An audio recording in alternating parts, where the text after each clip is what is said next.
Независни на улица, зависни во парламент и во партија. Дали улицата и протестите беа клучот при именувањето на државни и партиски функции? Дали улицата беше пресудна или пак нивното образование и искуство? Топ тема на ваша страна побара став на социјалните мрежи.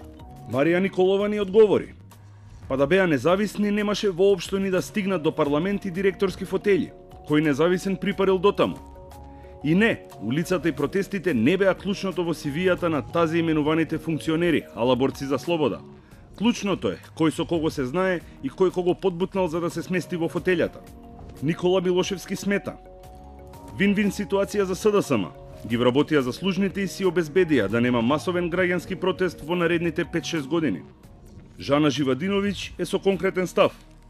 Очигледно, не биле независни на улица, во одредени случаи не беа клучното, ами единственото нешто во нивното CV. Сибел Јакуповиќ вели: Ке речев дека нема да си простам што бев дел, но не, нема да им простам што глумеа дека се дел. А не би било лошо да истражите кој има нешто друго во своето CV од новоназначените директори на агенции, јавни предпријатија. Сигурна сум дека освен Facebook статуси, ништо друго нема. Лазар Попиванов има конкретни прашања. Доколку имате прилика, прашајте ги пратениците од моменталната власт, кои влегоа на листите на СДСМ како независни пратеници. Дали не им е малку непријатно што молчеа кога лидерството на СДСМ ги повика граѓаните да гласаат за Дуи? Или пак кога држат пресконференција од партиското седиште на СДСМ, позади партиската говорница? Побаравме став и околу насилствата што се случија во собранието на 27 април. Дали евентуалното помирување би допринело побрзо да се реши овој трагичен настан, единствен во историјата на независна Македонија? Мустафа Мујо Хоџич вели дека мора да се одговара. Тука се работи за државен удар, напад врз законодавен дом, кој има најголем приоритет да биде заштитен. Нема место за помирување со терористите.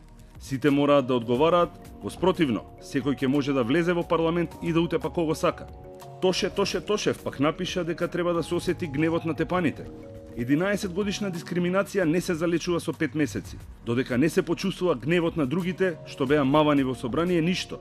Нашите гледачи го кажаат своето. Сметаат дека независноста паѓа во вода во првиот момент кога ќе се најдеш на листа на политичка партија или пак во раководство на партија.